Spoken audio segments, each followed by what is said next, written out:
Okay, day 7, we're looking at something called intermediate value theorem that is often abbreviated IVT. It says, suppose f is continuous on interval a to b, hard brackets, and L is a number between f of a and f of b. Then they say there is at least one number c in soft bracket a to b that's satisfying f of c equals L. So what it's saying is, if you have some continuous function going from, let's say, a to b, then we know this would be f of a, and this would be f of b, the y value. They're saying there's some L,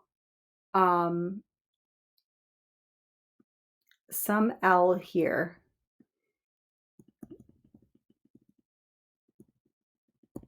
that corresponds to an x value of c. So there's at least one c that you could go over, and that L would be equivalent to f of c. So there is a number L between f of a and b. There is at least one number c satisfying f of c equals L. A function that is continuous on a closed interval takes on every y value between f of a and f of b. Okay, so because it's continuous, there has to be a value. There's no like jump or break in the graph where there would not be, that f of c in between f of a and f of b. Okay, to show the polynomial, f of x equals x cubed plus 2x minus 1 has a 0 or a root or solution between 0 and 1. Okay, so let's think about it. If it has a 0, right, it's a root, a solution, an x-intercept. So if something, if we're going to show that a polynomial has a 0, that means it has to be continuous going from, or if we can say that it's continuous, it has to be going from some negative y value to a positive y value.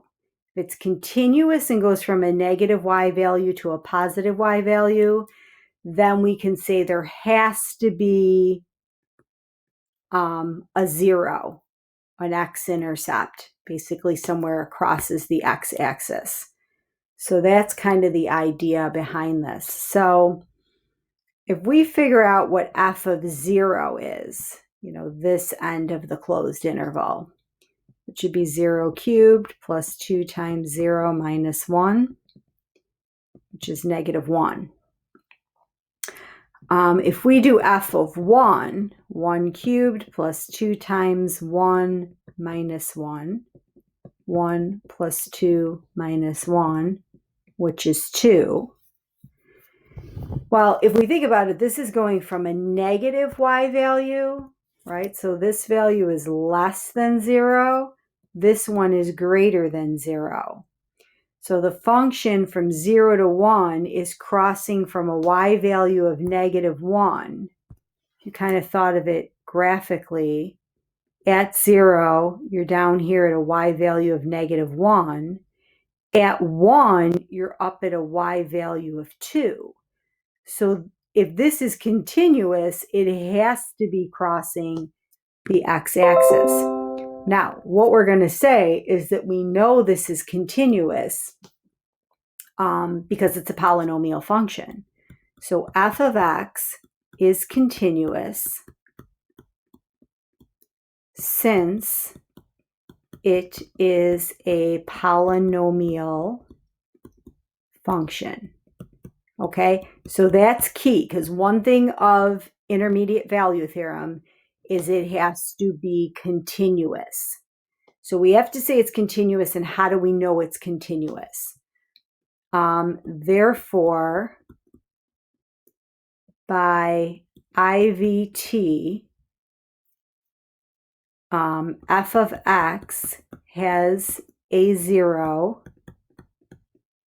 between x equals 0 and x equals 1. How do we know that? Well, this, going back over here, what I have in purple, I'm showing -1 is less than 0, 2 is greater than 0. So, basically here we have a sign change. So if it went from a negative, then negative to a positive, somewhere in the middle there, it hit 0. If it's continuous and it changed from a negative to a positive, there was a sign change. So if we say this over here, sign change, and we say continuous in y, then we can say by IVT, that there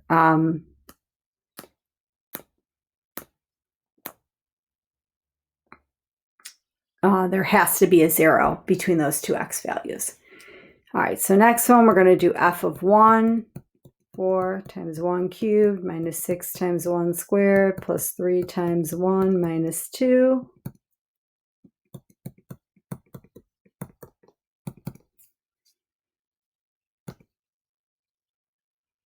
-1, that would be. If we do f of 2,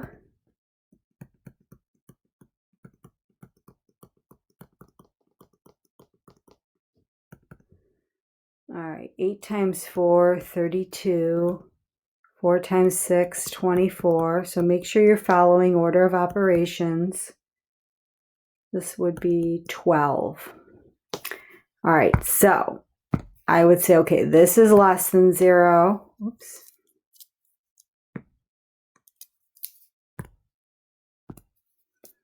This is less than 0. This is greater than 0. So I know there's a sign change. Y's go from negative to positive. So if the function's continuous, that must mean that I'm hitting 0 somewhere. I'm getting a 0. So I can say f of x is continuous since it is again, we have a polynomial function. Therefore, by IVT, f of x has a 0 between x equals 1 and x equals 2. So that's saying soft bracket 1 to 2. There is a 0. So if we were writing an interval notation,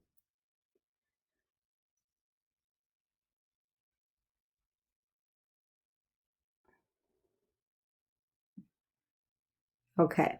So there is a C guaranteed by IVT such that f of C equals 11 on the interval from 0 to 5. So let's figure out f of 0.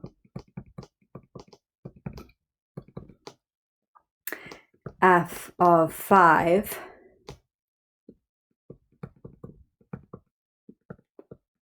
25 plus 4, 29.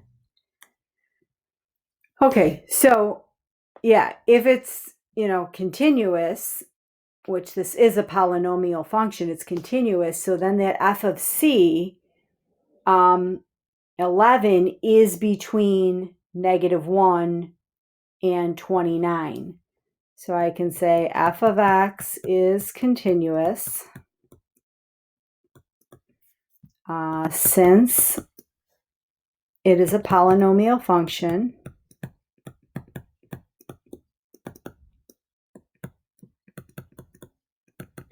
Therefore,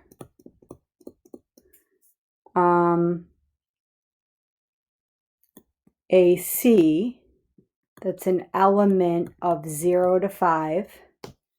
So that E means is an element of. So C is an element of the interval from 0 to 5, such that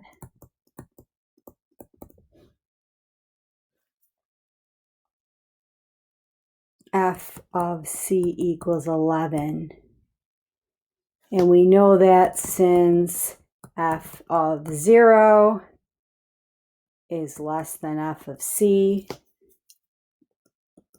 which is less than f of 5, right? If we think about it, this is -1, this we know. This is -1, this is 11, this is 29. So 11 is between -1 and 29. So there is a C somewhere between 0 and 5, such that f of C is 11. Okay, suppose that f is a continuous function defined for all real numbers x, and that f of -5 is 3 and f of -1 is 2. If f of x equals 0 for one and only one value of x, then find which of the following values it could be. All right, well, here are the x's. So we know our interval is going from -5 to -1.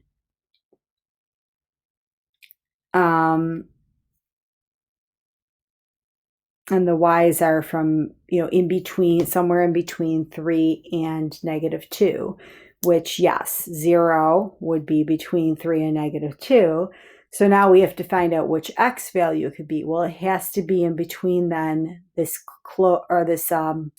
open interval from -5 to -1. So which of these choices is between -5 and -1? -2. So this is our, soft bracket A to B. Then our y value has to be in between the two y values. Our x value would have to be in between the two x values of the open interval. Okay, so they say, all right, if we have that f of x, and if C is the only real number such that f of C equals 0, then C is between, okay, they give us choices. So let's see, what if we did f of -2? This would be -2 cubed minus -2 plus 3. This is -8 plus 2 plus 3.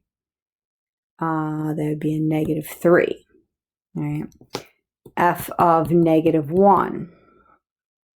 So that'd be -1 cubed minus -1 plus 3. -1 plus 1 plus 3. 3. Okay, so notice here I do have a sign change. So that means there would be a 0 between -2 and -1, because the graph would go from a negative y value to a positive y value, which means you had to cross 0 at some point. Now, just to kind of show you, if you do, well, we already said f of -1 is 3. If you do f of 0, you get 3. So between 0 and -1, if it's continuous, we don't have that sign change. Next one, f of 0, which is 3. F of 1 will be 3. So again, no sign change. F of 1 is 3. F of 2 is 9. So both positive. So it doesn't, if it goes from a y value of 3 to a y value of 9, continuous function, it's not crossing the x-axis. And then finally, if you did f of 2, which we already know is 9, f of 3, I'm just going to tell you what that is, 27. Again, we don't have a sign change. So A is the only possibility. All right, that's it for IVT.